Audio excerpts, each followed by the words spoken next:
there's a little part of me that gets a little frustrated that I can't make the roast potatoes as good as my mum's. I've tried, and I do all the fancy stuff. I've done the goose fat and the duck fat. And I've done all the methods, like you chuff the potatoes. I'm gonna show you how, but like, if there's something about my mum's ones, I can't figure it out. But they're pretty close.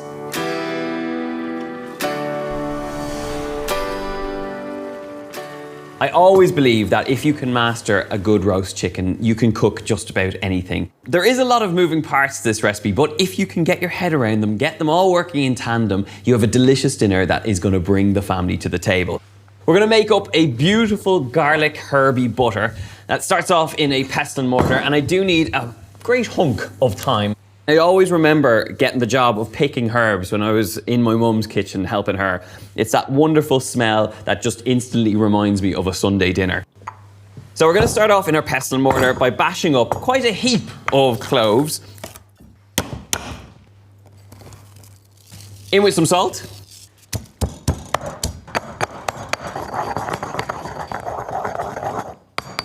Once that's nice and smooth, grab up the thyme and give it a nice fine chop.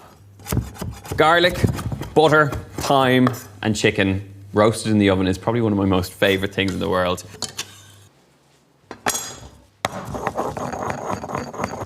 Okay, time for the butter.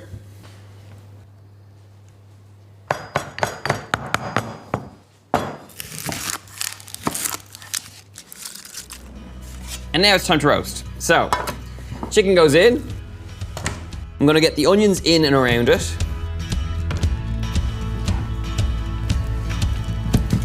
So you just want to spread that buttery mixture over the onions, over the chicken, and then most importantly, under that chicken skin. It's the one thing that really, really makes sure that those breasts are nice and moist. Hands need a wash. Now, this is the last moment before this goes into the oven to really season it up generously on the outside. So give it a good sprinkle of black pepper and a really, really generous seasoning of sea salt. For me, the best part of the roast chicken is the crispy chicken skin, so make sure you season it up generously with sea salt. Now, this is ready to go into the oven. The oven is preheated at 200 degrees Celsius, and it's gonna cook off for about 1 hour and 10 minutes for a bird this size.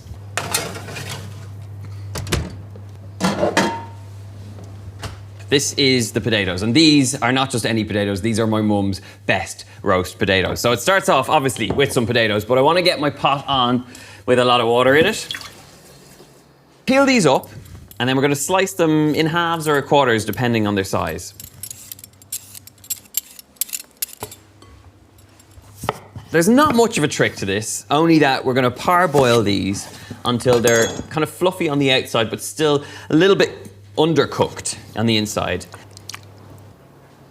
This is now going to come up to a rolling boil, and we're going to cook it out for 5 minutes.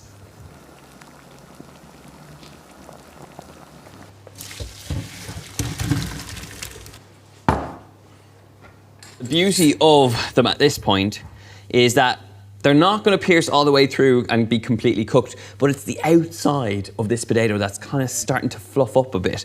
And this is my mum's technique. It is not by any means the proper way of doing roast potatoes, but it's how she does it. She just chuffs them up in the pot, and once they're at this point, you should have potatoes that have really beautiful, fluffy exteriors. All you gotta do is tumble them out, and all she does is drizzle them very generously with oil, and just using a spoon, you turn them in that little bit of oil. Give them a very generous seasoning of some sea salt. And then moving quickly, get them straight into the oven under the chicken.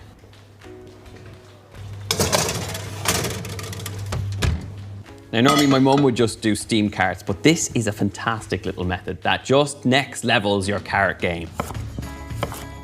I'm going to show you how to make carrot Vichi. First off, chop the carrots on the diagonal.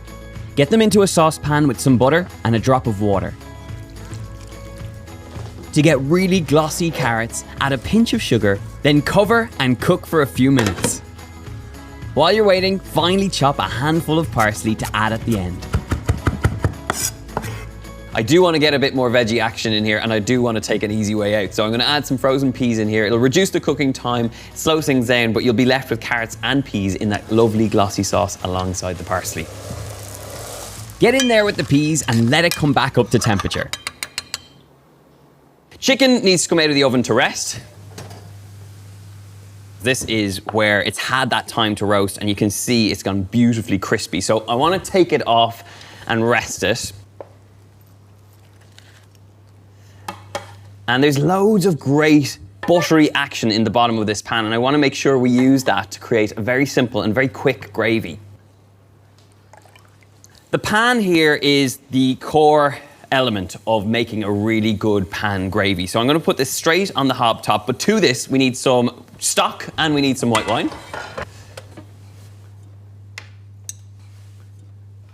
So as soon as it starts to kind of sizzle and bubble, straight in there with that white wine. And then you're just going to scrape off those lovely brown bits at the base of this pan.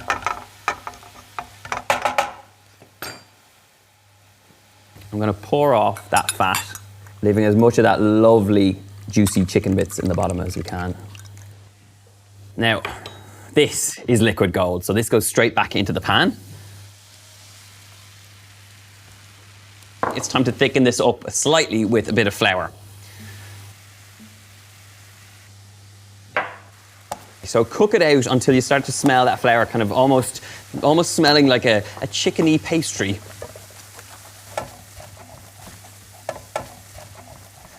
And once it's at this point now, get in there with the stock.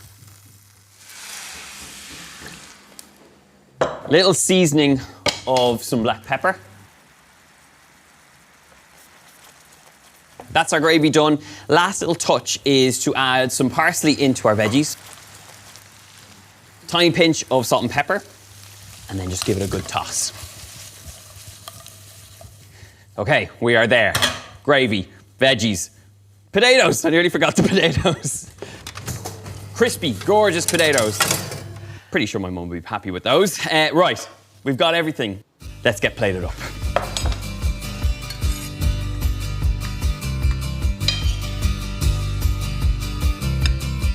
Just look at those gorgeous crispy potatoes. It's worth the effort.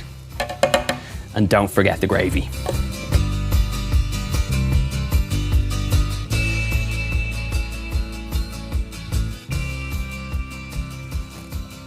That is just nostalgia on a plate and brought straight back to my mum's kitchen.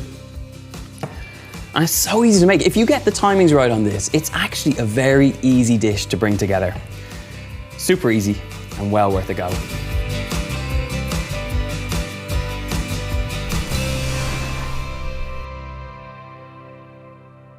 Look, I can give you the recipes for the perfect Sunday roast. It can be your roast chicken, it could be that beautiful big dessert, it could be a veggie curry as something a bit different, but for me it's more than that. You know, this is a moment during the week where you get to take the foot off the pedal and you get to stop and you get to take the time with your family to sit down around the table, enjoy good food and just enjoy being with each other.